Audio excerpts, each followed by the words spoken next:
Chemical bonding chapter number 4। ठीक है, इस चैप्टर में हम बॉन्ड्स के बारे में पढ़ेंगे। बॉन्ड क्या होता है?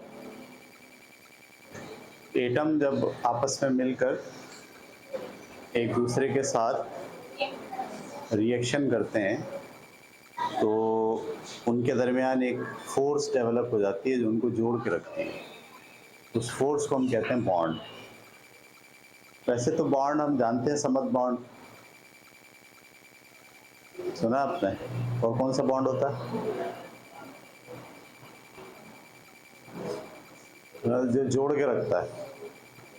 सही। इसी तरीके से एटमों को आपस में जो जोड़ के रखता है वो केमिकल बॉन्ड कहलाता है। जो एटम्स को आपस में जोड़ के मॉलिक्यूल में रखता है या मॉलिक्यूलों को आपस में जोड़ के रखता है उसको भी आप क्या कहते हैं? Chemical bond. अच्छा, एटम बॉन्ड क्यों बनाते हैं? ये जो आपके पास पीरियोडिक टेबल में आखिरी 8वां ग्रुप था ना, जिसमें सबसे पहले हीलियम है, उसके बाद नियॉन है, नियॉन के बाद आर्गन है, क्रिप्टॉन है, जीनॉन है, ऐसे कुछ हैं। देखिए जीनॉन का एक्स ई, हाँ जीनॉन है।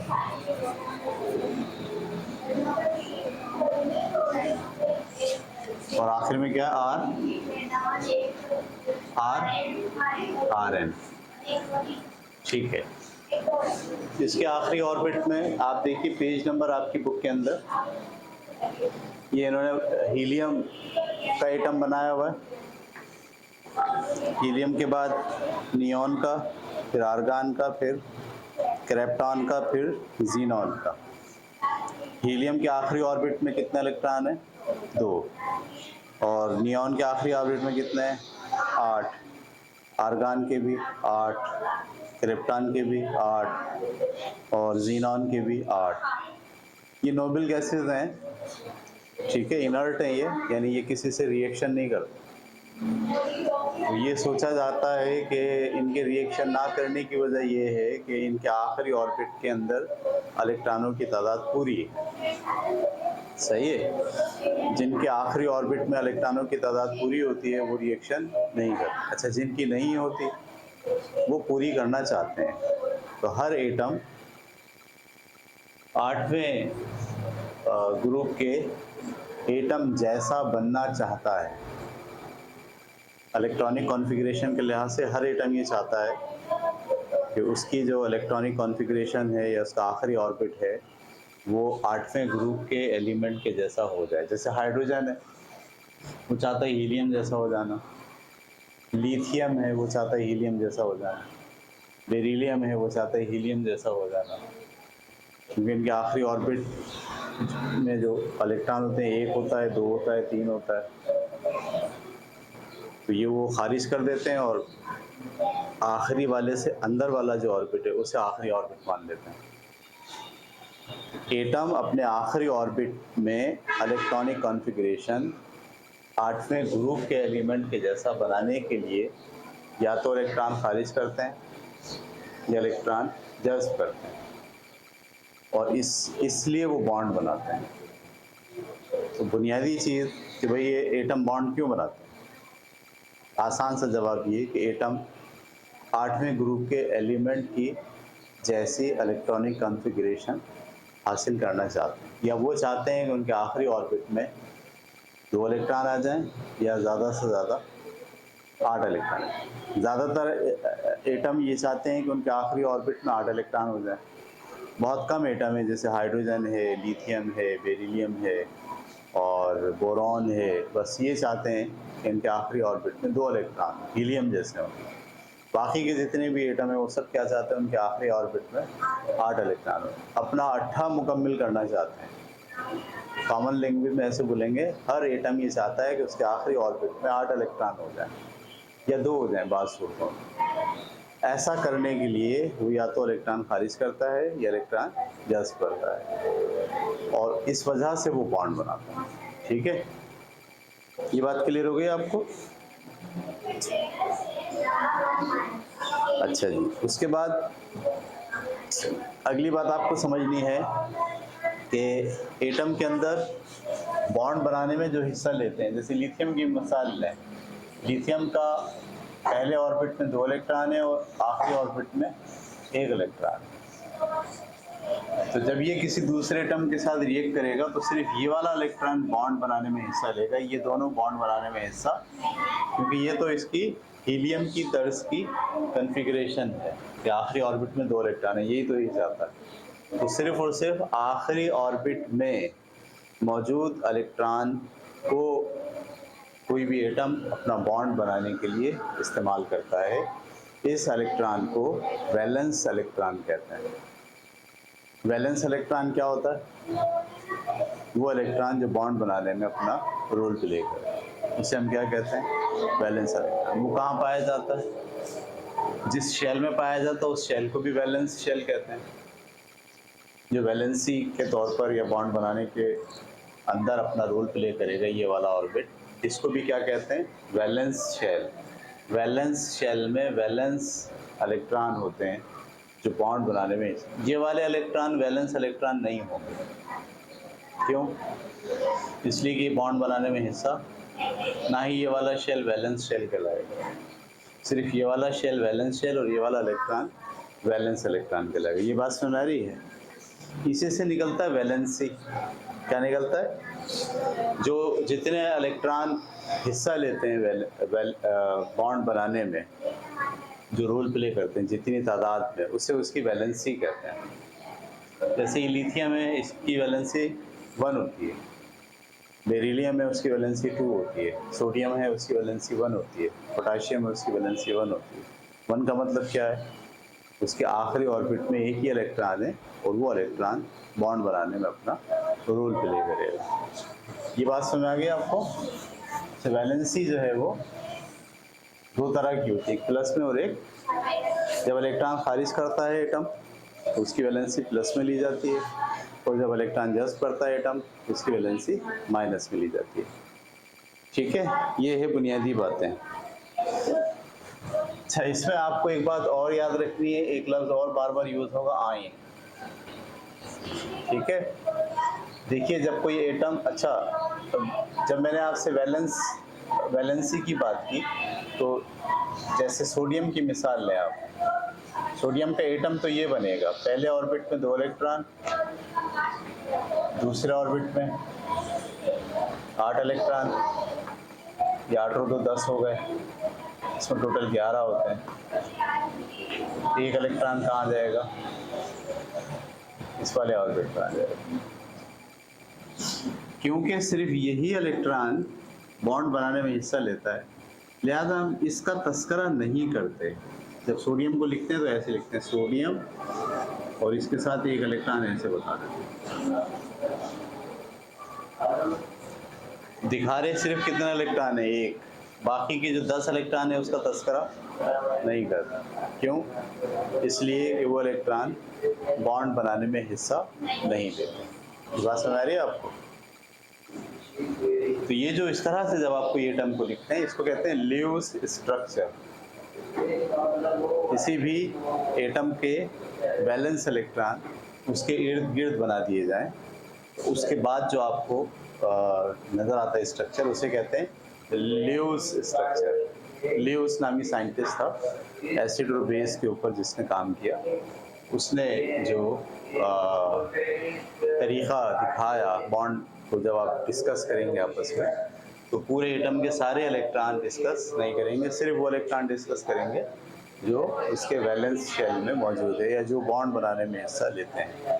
जैसे ऑक्सीजन है, ऑक्सीजन के आखिरी ऑर्बिट में 6 इलेक्ट्रॉन, वो इसको इस तरह से जाहिर करते हैं, 2 ये रहे और 2 ये रहे, ऐसे भी कर सकते हैं और इसको यूँ भी कर सकते हैं, 2 जोड़ा बना के।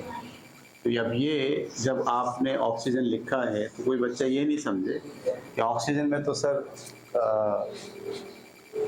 16 इलेक्ट्रॉन होते हैं और आपने तो 6 ही लिखे हैं। तो 6 कौन से लिखे हैं?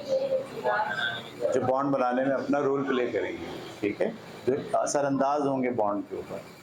लिहाजा वो या वैलेंस शेल में जितने इलेक्ट्रॉन होते हैं उन इलेक्ट्रॉन को आप इस तरह से किसी भी एटम के इर्द गिर्द या तो डॉट की शक्ल में या फिर क्रॉस की शक्ल में, बाज़ एटम्स को जाहिर करने के लिए आप ऐसे क्रॉस लगा दें। जैसे क्लोरीन के आखिरी ऑर्बिट में 7 इलेक्ट्रॉन होते हैं, हम उसको जाहिर करने के लिए ऐसे लिखते हैं। तो या तो डॉट की शक्ल में होंगे इलेक्ट्रॉन या फिर, इसमें कोई फ़र्क नहीं है, मर्ज़ी है आपकी, चाहे तो डॉट इस्तेमाल कर लें चाहे तो क्रॉस इस्तेमाल कर रहे हैं, एक ही बात। ये बात क्लियर हो गई आपको? अच्छा जी, अब अगर हम ये बात करें कि आयन से क्या मुराद है, तो जैसे सोडियम की मिसाल लेते हैं आप। सोडियम के एक एटम में 11 इलेक्ट्रॉन होते हैं, पहले ऑर्बिट में 2 इलेक्ट्रॉन, दूसरे ऑर्बिट में 8 इलेक्ट्रॉन और तीसरे ऑर्बिट में 1 इलेक्ट्रॉन। ठीक है। अच्छा, सोडियम के न्यूक्लियस में भी 11 ही प्रोटॉन होंगे और 11 क्या हैं? इलेक्ट्रॉन। पोजीशन ऐसे है, 11 प्रोटॉन का मतलब 11 plus charge.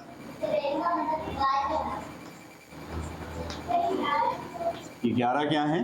Proton, 11 plus charge, और 11 इलेक्ट्रॉन का मतलब 11 माइनस चार्ज।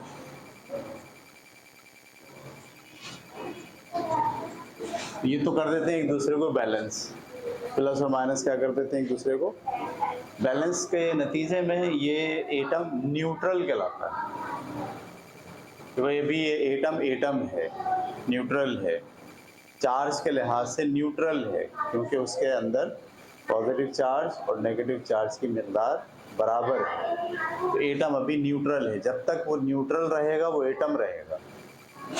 लेकिन अगर ये अपना एक इलेक्ट्रॉन यहाँ से खारिज कर दे, इलेक्ट्रॉन क्या कर दिया इसने, अब प्रोटॉन तो 11 है लेकिन इलेक्ट्रॉन क्या है, 10 है।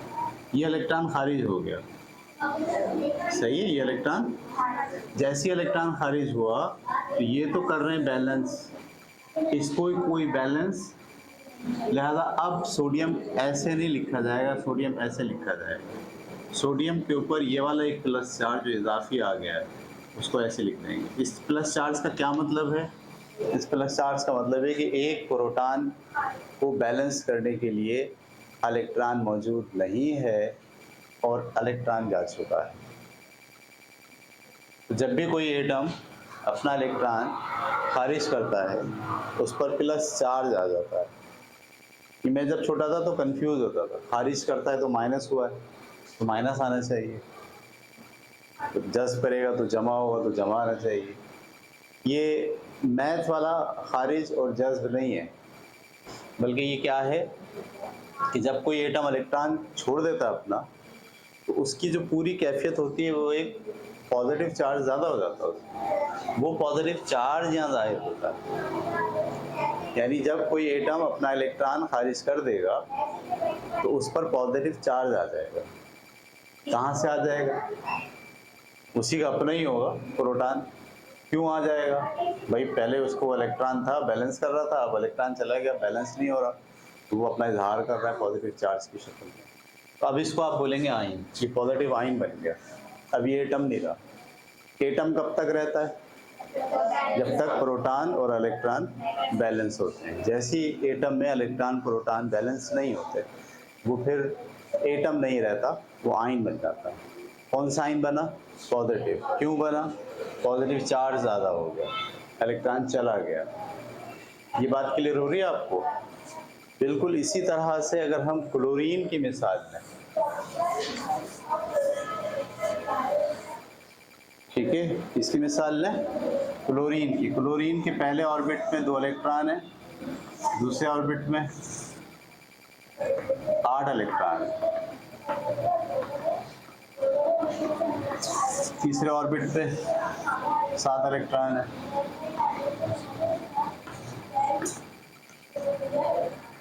ठीक है। अच्छा, 17 इसमें भी क्या है और 17 ही क्या है, उनकी कैफियत भी यही है, 1 2 3 4 5 6 7 8 9 10 11 12 13 14 15 16 17 17 प्रोटॉन है और 17 ही क्या है, इलेक्ट्रॉन है, तो ये तो कर रहे हैं एक दूसरे को बैलेंस। नतीजे में ये क्या है, एटम।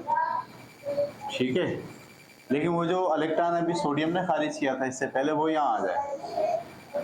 अब वो जब इलेक्ट्रॉन आ गया है, एक इजाफी इलेक्ट्रॉन आ गया जिसको बैलेंस करने के लिए प्रोटॉन मौजूद नहीं है, तो ये तो कर रहे हैं एक दूसरे को बैलेंस। जब इलेक्ट्रॉन आ जाएगा तो क्लोरीन को फिर ऐसे नहीं लिखेंगे आप, क्लोरीन को क्या लिखेंगे, माइनस निशान डाल के। ये किस बात की अलामत है कि एक इलेक्ट्रॉन इसके पास इजाफी है, उसका प्रोटॉन बैलेंस करने के लिए मौजूद। प्रोटॉन तो खुद ना जाता है ना आता है, वो तो अपनी जगह पे खड़ा है। इलेक्ट्रॉन के आने और जाने से या तो इलेक्ट्रॉन की कमी हो जाती है या इलेक्ट्रॉन का इजाफा हो जाता है, या प्रोटॉन का इजाफा हो जाता है और इलेक्ट्रॉन का इजाफा हो जाता है। प्रोटॉन का इजाफा प्रोटॉन के आने से नहीं होता, बल्कि इलेक्ट्रॉन के चले जाने से प्रोटॉन इजाफी हो जाता है, और इलेक्ट्रॉन का इजाफा इलेक्ट्रॉन के आने से होता है। तो ऐसी सूरत में वो एटम एटम नहीं रहेगा, वो आयन बन जाएगा, और ये वाला आयन कहलाएगा नेगेटिव आयन।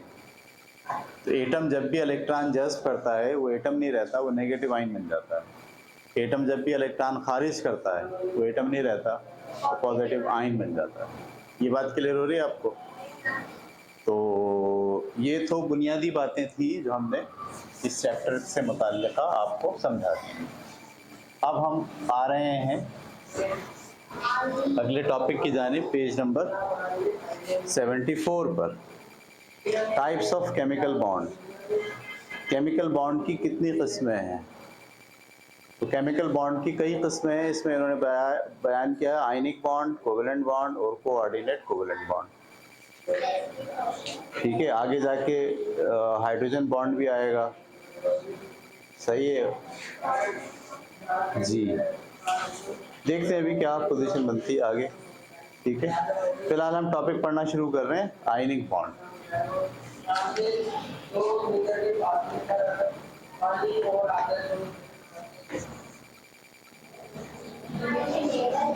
कौन सा bond? Ionic bond. Ionic bond को इलेक्ट्रोवैलेंट बॉन्ड भी कहते हैं। आयनिक बॉन्ड को इलेक्ट्रोवैलेंट बॉन्ड भी कहते हैं। ठीक है, ये अभी जैसे मैंने मिसाल दी, कोई एटम इलेक्ट्रॉन खारिज कर दे तो उसमें पॉजिटिव चार्ज आ जाता है, कोई एटम इलेक्ट्रॉन जज्ब कर ले तो उस पर नेगेटिव चार्ज आ जाता है। ये पॉजिटिव चार्ज वाला आयन और नेगेटिव चार्ज वाला आयन एक दूसरे को अट्रैक्ट करते हैं। सही है, तो मैं फिर वही बनाता हूँ आपके सामने। ये क्या है आपके पास? सोडियम, आखिरी ऑर्बिट में एक इलेक्ट्रॉन है और पहले ऑर्बिट में 2 इलेक्ट्रॉन है, और इसमें 8 टोटल कितने हो गए? 11। ये सोडियम क्या 11 है, इसने एक इलेक्ट्रॉन खारिज कर दिया। ठीक है, ये जब इलेक्ट्रॉन खारिज कर देता तो ये क्या बन जाता है? सोडियम का पॉजिटिव आयन। यहाँ पर जो है वो क्लोरीन है, इसके पहले ऑर्बिट में 2 इलेक्ट्रॉन है, दूसरे ऑर्बिट में 8 इलेक्ट्रॉन है। ठीक है, और तीसरे ऑर्बिट में 7 इलेक्ट्रॉन है इसके अपने। ठीक है, ये एक इलेक्ट्रॉन जो आया है बाहर से, ये पहले क्लोरीन 17 था, अब ये क्लोरीन 17 नहीं रहा, ये क्या बन गया? क्लोरीन नेगेटिव बन गया। तो ये पॉजिटिव आयन बन गया और ये नेगेटिव। ये पॉजिटिव और नेगेटिव भी एक दूसरे को अट्रैक्ट करते हैं, कशिश होती है इनके दरमियान, अच्छी खासी होती है, बिजली वाली कशिश। जैसे आप प्लस माइनस को मिलाएं तो चिपक जाते हैं ना, ऐसी अट्रैक्शन होती है, आयनिक अट्रैक्शन। इसीलिए इसको क्या बोलते हैं? Ionic bond. आयनों के दरमियान जो अट्रैक्शन है, जिसकी वजह से ये सोडियम और क्लोरीन दोनों आपस में मिल जाएंगे और वापस हटेंगे नहीं, चिपके रहेंगे एक दूसरे के साथ। तो ये जो अट्रैक्शन है, इस अट्रैक्शन को आप क्या कहते हैं? Ionic bond. ठीक है, तारीफ कैसे करेंगे आयनिक बॉन्ड की? 2 आयन्स के दरमियान पाया जाने वाला बॉन्ड आयनिक बॉन्ड कहलाता है। आयन कौन से होते हैं? दोनों, एक पॉजिटिव होता है और एक, ये एक तो छोटी सी तारीफ होगी। तफसील इसकी क्या है? तफसील ये है, जब कोई एटम इलेक्ट्रॉन खारिज करता है तो उस पर पॉजिटिव चार्ज आ जाता है, और जब कोई एटम इलेक्ट्रॉन जज्ब करता है तो उसमें नेगेटिव चार्ज आ जाता है। ये पॉजिटिव चार्ज वाला आयन और नेगेटिव चार्ज वाला आयन जब एक दूसरे के करीब आते हैं तो इनके दरमियान इलेक्ट्रोस्टैटिक फोर्स डेवलप होती है। इस फोर्स का नाम है इलेक्ट्रोस्टैटिक फोर्स। चार्ज के दरमियान इलेक्ट्रोस्टैटिक फोर्स डेवलप होती है। बस यही इलेक्ट्रोस्टैटिक फोर्स आयनिक बॉन्ड कहलाती है। ठीक है, ये बात आपको समझ में आ गई या नहीं आई? सोडियम की भी मिसाल ऐसे ही है, और मैग्नीशियम और ऑक्सीजन की मिसाल ले लें। मैग्नीशियम और ऑक्सीजन की भी मिसाल आपकी बुक में दी गई है।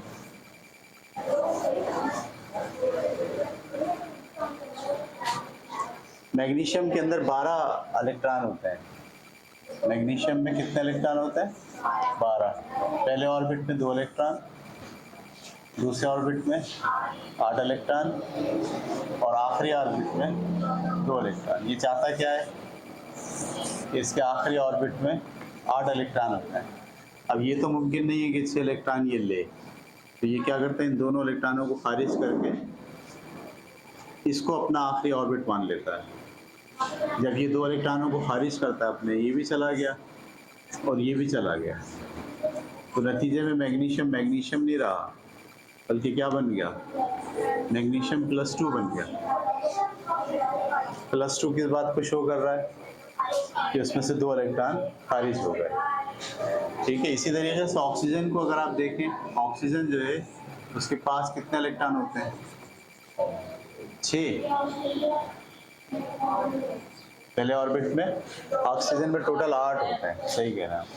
पहले ऑर्बिट में 2 इलेक्ट्रॉन और दूसरे ऑर्बिट में 6 इलेक्ट्रॉन। तो ये क्या चाहता है? इसके आखिरी ऑर्बिट में 8 इलेक्ट्रॉन होते हैं। तो ये जो इलेक्ट्रॉन है ये खारिज होकर यहाँ पहुँचता है, और ये जो इलेक्ट्रॉन है ये खारिज होकर यहाँ पहुँचता है। जैसे इसके पास 2 इलेक्ट्रॉन मजीद आ जाते हैं, तो ये क्या बन जाता है? ऑक्सीजन -2।